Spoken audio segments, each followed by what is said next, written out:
Welcome to the new cyber frontier, bringing you the latest news, trends, and hottest topics that focus on advances in cybersecurity and cyber industry economics.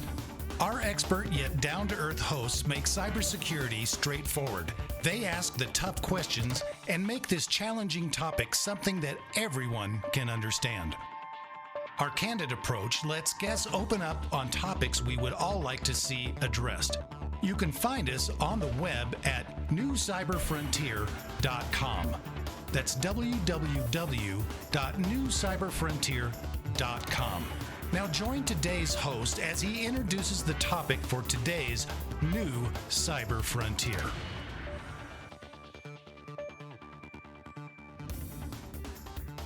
Welcome to today's episode of New Cyber Frontier. On today, talking with Karen Andersen, an experienced consultant in cyber and discovery. And I'm not 100% sure what that involves, so we're going to hear today from Karen. I know I've worked with people who've talked about discovery a couple times in eDiscovery, and when I ask if that's something different, but we'll get there. But first of all, Karen, thanks for joining today. Yes, thank you so much for having me. I'm very excited to be here. Definitely. So give us your background, how you got to where you're at, and maybe a little definition of what those things you do mean. Yeah, so I started out in the 90s where if you were around and you could spell IT, you were in. So it was kind of the right time, the right place, or the wrong time, the wrong place, just depends. I started working on SAP implementations. I was working for Andersen Consulting, and I wasn't using all of my time for what I was doing. I was an engagement controller, and from there I was able to help out the project team whenever I finished my own job. And I started working on the implementation, didn't really know what it meant or what I was doing. An opening came up for SAP security, so I interviewed and applied and I got the job. I didn't really know what it meant, and that started my technical career. I did a number of implementations, and I started working at a company, Thomson Reuters, which also does Westlaw. And after doing the basis work for the SAP project for about 6 years or so, I wanted to do something a little more client-facing because that's more of my personality. And I applied for a pre-sales job for software for law firms that would work with knowledge management and documents.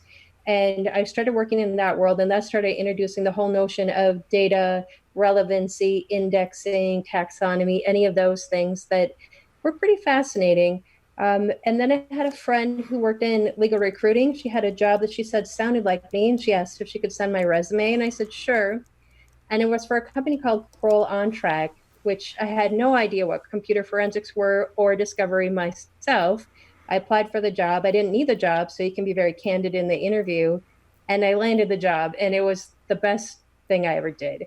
I worked for Kroll, both on track and advisory, for about 8 years, and it was so fascinating because the whole world of discovery is exactly what it sounds like. You're learning about things, investigations, computer forensics, and a lot of what they did was more at the national level, so not the small divorce case onesie twosie, but more a lot of what you read in the headlines and such. So it's a pretty exciting industry.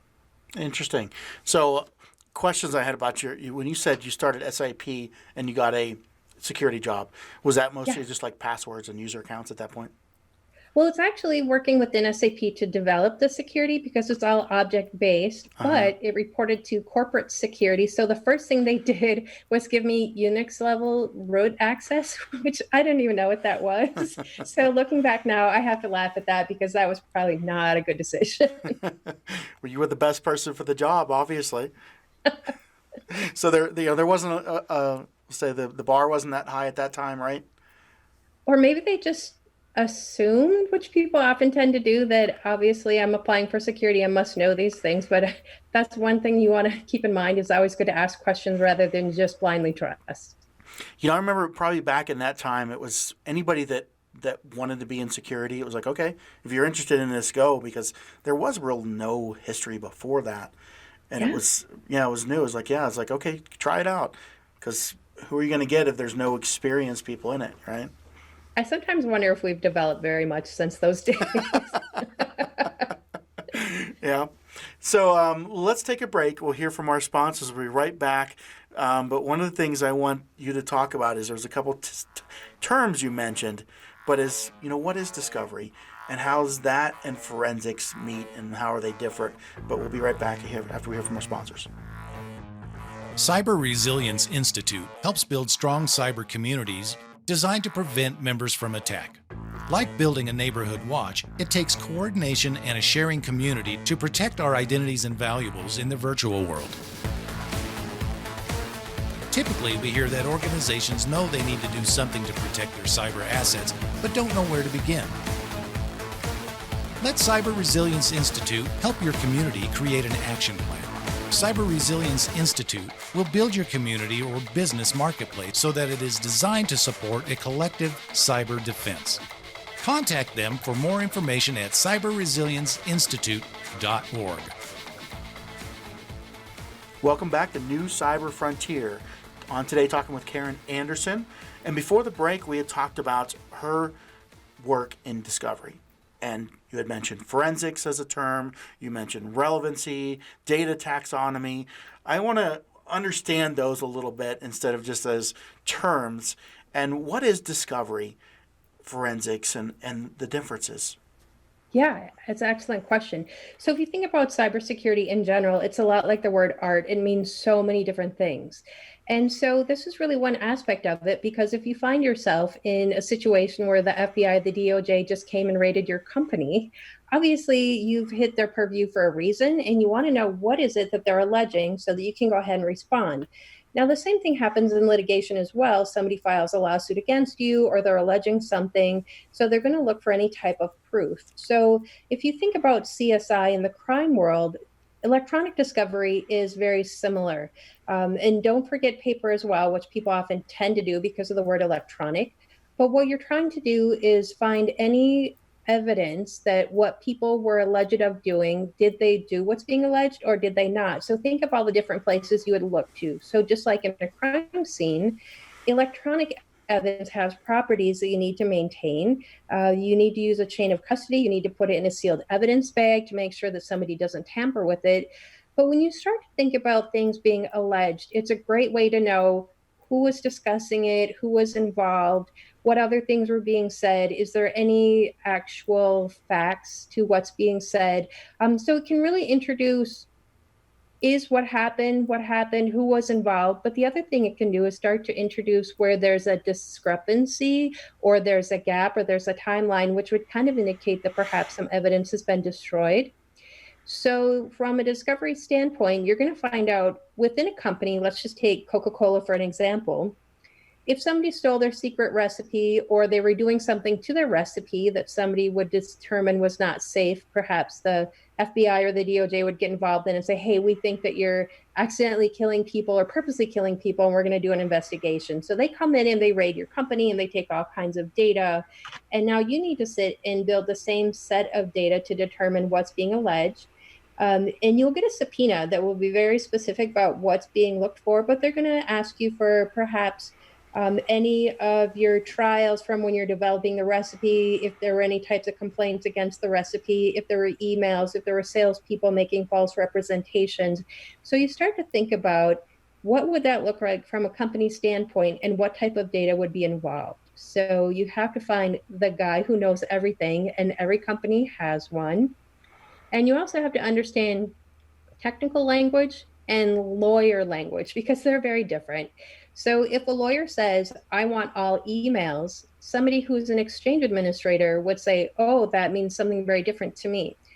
Now, the lawyer's job is to go into the courtroom and they have to be prepared to go in and have a negotiation with the other side, but they don't understand technology very often. So you want to make sure that they can negotiate when they go into the courtroom. So helping them understand, what does this playing field look like? Do I have 3 years of email and I have some custom databases I need to get data out of? What else do I have that will go ahead and represent whatever's being alleged? So start thinking about all the different places data resides. And then they're also going to talk about who would be involved. So think about who are the suspects or the key custodians, because you're going to then negotiate with the other side or the government as to who are we going to take a look at. So thinking about a cast of characters or perpetrators or suspects, or maybe they're the good guys, you need to identify who's involved in the matter, who do we need to talk to, what do we need to know. And then there's another whole aspect to it that's a protocol. And a discovery protocol is kind of like the rules of the game. So if you're playing any game, what are both sides going to agree to? Judges also don't always know a lot about technology, so you need somebody who's able to navigate this and explain it to everyone involved so that as they make decisions, they're making smart decisions. And all of this has to happen before the case starts. So you have to agree up front what you're going to do. But if you think about technology, if I have a backup that's corrupt, I'm not going to know that until 6 months from now or a number of months from now. Or if a lawyer doesn't know what they're arguing for and they agree, I don't need email that's older than 30 days, or I don't need metadata. And these are things that lawyers will agree to. They just shot themselves in the foot because metadata will tell you a lot about when a file was created, how far back does it go, who owned it, any of these different things, has it been tampered with. So it's pretty challenging to walk into a courtroom, not understand technology, but be able to negotiate how this game is going to unfold. And a lot of litigation matters can go on for a number of years. So trying to help lawyers understand what they need to know in order to negotiate this game well, and then also helping to understand a company very quickly so that you can very expeditiously go ahead and answer these requests for documents. So if you think about, for example, what all information would be relevant to the making of Coca-Cola, you'd have to understand who was in marketing and sales, what did they claim it did, who was involved in intellectual property and coming up with the recipe, who had access to it, how far back does it go, any of these different things to go and have those conversations within the actual courtroom, if that makes sense. Interesting. So I hear your excitement in this area. Yeah. And working for the company, like defending them, or working for the government, is almost like there's two nemesis sides to this. Is that what I'm hearing? Yep, there's two sides. So it could be two different companies. Let's say I think that you are knocking off my recipe and you shouldn't. So you've stolen my intellectual property. We're going to be two sides. So there's, opposing sides. And I would work for the company. So if I went and interviewed the staff, I would be working as their ally or working on their behalf. But what gets interesting is if you're in the middle of an investigation and I come in to talk to you about how you do your job, I need to make you feel really comfortable so that you open up and tell me honestly what you feel is going on, which is hard for a lot of people because let's say, for example, you don't like your boss, or maybe you haven't been doing your job as people thought you were for the last 2 years. We need to know that so we can represent it accordingly in court. So it's a little bit of investigations, it's understanding people and what they do, asking good questions, because if you start to have a little bit of a twitch or you look really uncomfortable, that's what tells me to get out the dental tools and poke a little bit more, Mm-hmm. because I want to know if you're doing something unusual. Or let's say, for example, if you're in the middle of a case and you're on a litigation hold, you can't be destroying evidence. And so I would want to know that quickly. If you start to tell me, oh, I used to have all of these audio recordings going back several years, but once I got this litigation hold notice, I deleted all of them, I'm going to get real curious because I would want to know, why did you feel you had to delete them? But secondly, from a court standpoint, that's destruction of evidence, and that could get us in a lot of hot water. But thinking about email, for example, if you deleted all your emails on a particular topic, I know where email still resides, where we could still potentially get that data and go ahead and be able to go ahead and retrieve it so that we can search through it and hand over what we need to. So you're kind of finding what's called the smoking gun or the needle in the haystack. You think about massive amounts of data, you start weaving in a lot of concepts like data analytics, searching, taxonomy. So for example, if you wanted to know beverages within Coca-Cola, you want to be able to refine your search so you're only getting the relevant information you want, because lawyers are going to have to review it in a short time frame. But you also need to make sure that you don't put in the company name, because if you put in Coca-Cola, it would return every document within the company that was on letterhead or mention the company name. So it gets pretty interesting trying to refine those search terms so that you get the smallest set of most relevant data in a short amount of time so you don't miss something. Interesting. So, and we're going to take a break and hear from our sponsors. But when we come back, I want to understand more about this. When you're interviewing people and you find something that you're looking for, this smoking gun, as you said, is that often an individual thing, or is it a company effort to hide something? But let's hear from our sponsors, and we want to come back in a minute. Be right back.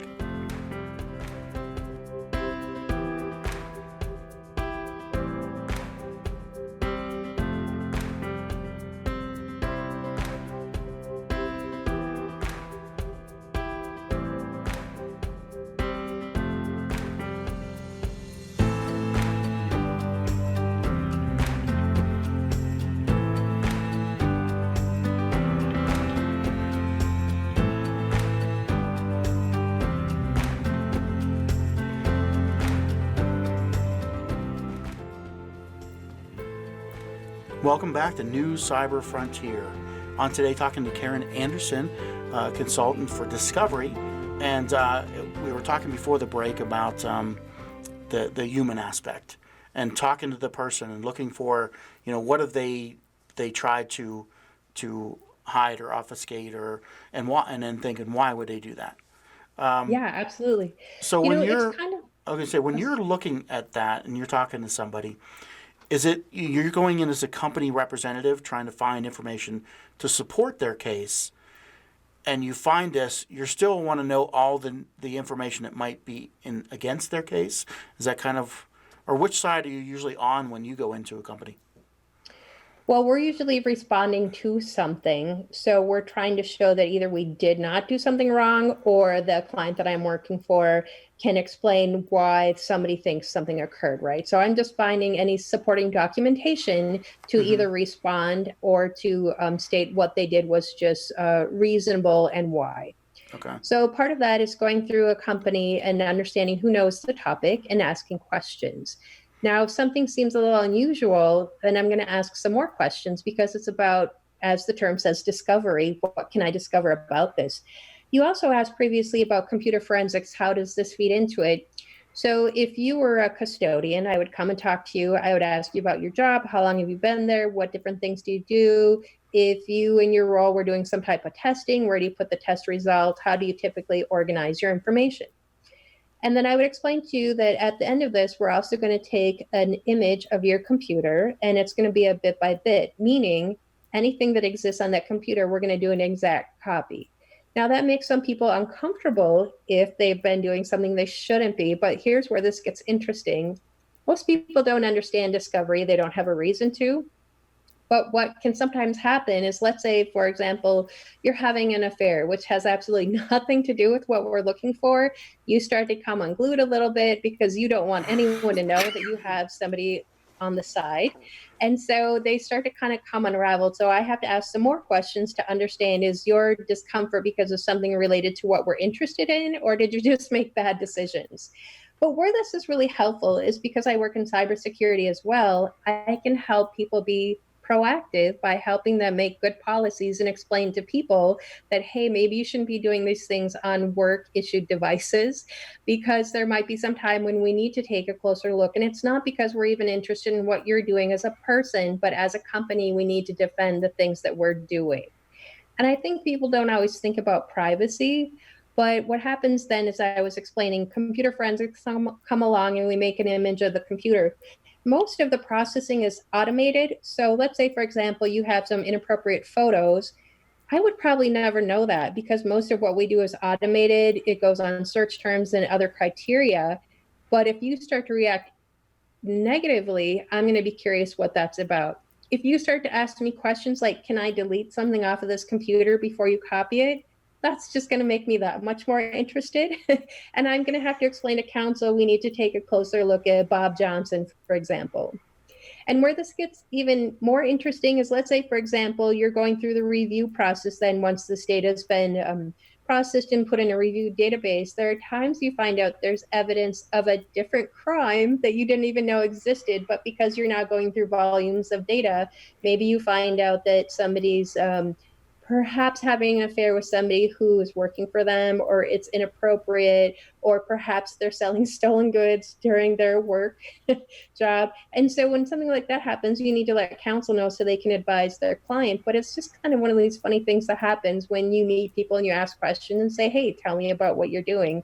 So it can get real fascinating in a hurry, because people are always the risky element. Interesting. So the connection there with cybersecurity was interesting to me, and I was listening for as you were talking in the first half of the show. Well, how does this connect to cybersecurity? The forensics connection is there, but then your background in cybersecurity leads to being able to know where to find things and how Yeah. to look for where data is stored, where records, where logs go, where email backups are. Tell me some other connections that you feel, hey, my first part of my career in cybersecurity really lent to what I do now. Yeah, so after my time in Discovery, I started going more deep into cybersecurity because what I'm describing also lends itself very nicely to data breach response. Because in responding to a data breach, you have to understand what's the set of data we think was lost. And you have to go through that data and you have to identify what is it we need to notify somebody on, right? Mm-hmm. So all of this dovetails together and kind of completes the full circle. So in going through massive amounts of data, you're able to go through, and it's not just the notifiable stuff we're all familiar with, name and social security number, name and account number with a PIN, any of those different things. But there's other aspects to data that lawyers would want to know about so they can go ahead and advise. So let's say, for example, that it's HIPAA information, medical information. Something happened to one of your family members where they're no longer alive, but I have a photo of them after whatever traumatic event. Is that considered notifiable? Well, that's up to the lawyer to go ahead and decide, but it's not your traditional understanding of it's a name and a social security number, but there's some reputational damage there. There's somebody who wants to be caring and empathetic and go ahead and let somebody know, because that could be really disarming if it were able to pop up in someplace else or be used against you. There's also different things like, let's say, for example, there was a file of your largest financial contributor and it's a financial dossier. And let's say perhaps there's not something that's specifically a notifiable situation from a data breach perspective, but that's a huge relationship perspective that somebody would want to make the phone call and try to be honest and upfront about it. Because if that person found out that all this information was leaked about them, they're going to be not very happy about it. And I think in those situations, diplomacy and transparency can really go a long ways. So while it's outside of what we typically think of from a data breach perspective and responding, I think there's a lot more to this than people realize. The other thing it does is it helps dispel this notion of blindly trusting. So I might have a job to do, but I'm a very curious person. So it fits my personality well, because I like to ask questions why. I am the person that will go down the rabbit hole, and sometimes it's very helpful. But if you think about data management, data privacy, that's the proactive side. Now that I've seen what happens when you shoot yourself in the foot, I can help use those recommendations in helping you avoid doing it in the future. I can tell you why you want to make sure that employees know what to do with their sensitive data so it's not accidentally lost. I want to help make sure end users have security awareness training, but I want to make it interesting to them. So, for example, I was doing security awareness training to a room full of electric linemen. Now, they couldn't really be less interested in cybersecurity, and I don't really blame them. So the first thing I started to explain is, when you're texting what you think is a supermodel on the phone and you've never met her, did you ever stop to think that this could really be a 40-year-old dude? And that gets their attention very quickly. So trying to get people to understand why they want to think about data and why they want to think about things like cybersecurity is all about putting it in a level that's interesting and approachable for whoever your audience is. And I think that's also very key to discovery. What is it I need to know? What should I think about?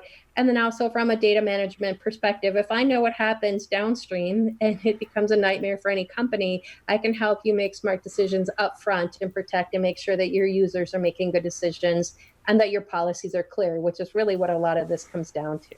Interesting. So with that knowledge and that look at that view, what are maybe top 3 things you would say to somebody organizing privacy and the privacy of their content that they should look at from your perspective? Yeah. So there's really a big buzz in the industry right now as we have the California Consumer Protection Act and we have the GDPR. It all comes down to data and what is your understanding of your data and where it resides.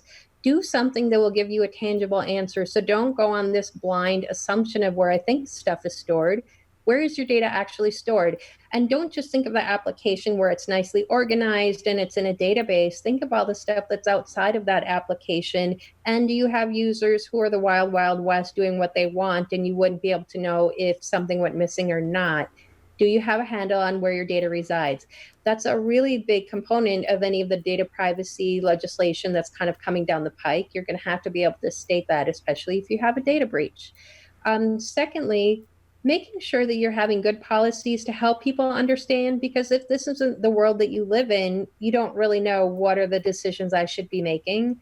My favorite policy is an acceptable use policy, because you're going to let people know there are times we might have to go through your information because that's a normal course of business. Maybe don't be doing things like hacking another company on this company's device, because that would be a no-no. And sometimes you have to be really specific with people and telling them, don't do these things at work because that's just bad. Maybe you shouldn't do that at all.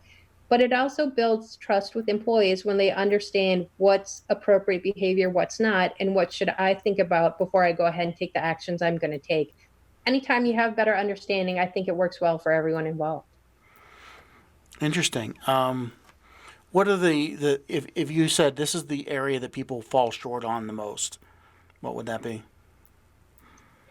People are so reluctant to say that they don't know, and I'm not sure why. I'm very comfortable in saying I don't know. I say it often.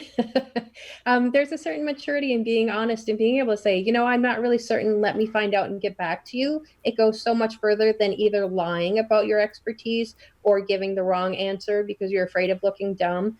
Everyone has a moment in time when they don't know, and it's okay to say that. But what I would encourage people to do is when you come upon this moment, do a little research, dig a little deeper. Same thing with what's going on currently, whether you're reading the newspaper, on the internet. Don't just read the headlines, but dig a little deeper. Try to understand how things work and why they matter, because to me, that's what's so much more interesting is what's this really about? People are too pressed for time, but is the quality of where you're spending time worth it? Or would you have a different opinion if you knew more about what was truly going on? So don't just blindly trust, but trust and verify, and spend a little bit more time to make sure that what you understand to be going on is what's actually mirroring reality. Interesting. Okay, this was definitely an interesting listen for me because I'm not a discovery person, and your excitement on it is like, wow, I never even thought about that line of work. People go in and do that. It's actually something that I would almost avoid having to have done either way. It's like, to me, it sounds like no matter who's doing it, whether it's a prosecutor or somebody doing it I would feel nervous about that and some kind of apprehension and avoidance to the whole process. Is that, when you go in to talk to people, does that come through a lot? It's just like, yeah, of course. Nobody wants, those people to show up and ask questions.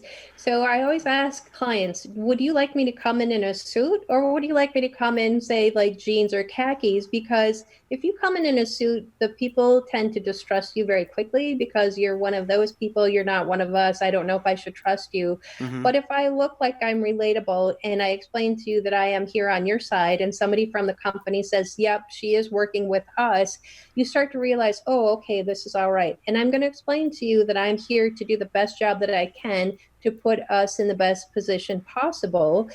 Help me do that and help me be able to understand what it is we need to know. I can start to gain people's confidence. If I come in, I'm unapproachable, I'm wearing a suit, and I try to act like I'm so much better than you, I'm not going to learn very much about you at all, and you're going to tend to shut down. And that's truly the worst thing that you want when you're trying to learn about any situation. So it's about being able to speak a language that anyone can relate to, asking the questions, why, tell me more, I don't understand, but help me get there, and just know that I'm really here to be your advocate. And I think that's helpful in almost any situation. Okay, well, good advice. And if I ever have to get into this, I will have a little bit of precursory knowledge of what to expect and what's going on. Just give me a call and I'll be happy to walk you through it. Well, thanks for that. And definitely thanks for joining today. In closing, anything you want to get out to our audience, any services you offer, consulting that you do, recommendations or stuff that you would like to get out, go ahead and do that. Absolutely. So I am on LinkedIn. Anyone's welcome to reach out. I'm always happy. I really think that every conversation is worth having. So if there's any way that I can give back, I've had some fantastic mentors and leaders help me along the way. I'm certainly happy to do that in return. But take the time, learn some more, dig a little bit deeper. I will say in the last couple of years, I've had people who I thought were really strong leaders, either in politics or something else. And as I read a little bit more about their background or different things they've done in the course of their lives, I'm surprised by some of the things they've done. So, don't just trust blindly, dig a little deeper and get comfortable asking why, because you learn so much more. It's really invaluable. All right. Well, thanks for joining today, Karen. It's definitely been interesting, that's for sure. Yes, you're very welcome anytime. All right. Bye. Thank you for listening to New Cyber Frontier. Remember to follow or like our post and circulate each new show to your networks. We keep you informed, bring you the latest news, explore new trends, and find the hottest topics. With New Cyber Frontier, you don't have to be a computer or cybersecurity expert, just get plugged in. We encourage you to get involved. Tell us what topics interest you and join our mailing lists. You can find us on the web at www.newcyberfrontier.com. That's newcyberfrontier.com. Check out our previous interviews and please let us know if there are any topics that you would like to hear discussed. See you next time on New Cyber Frontier.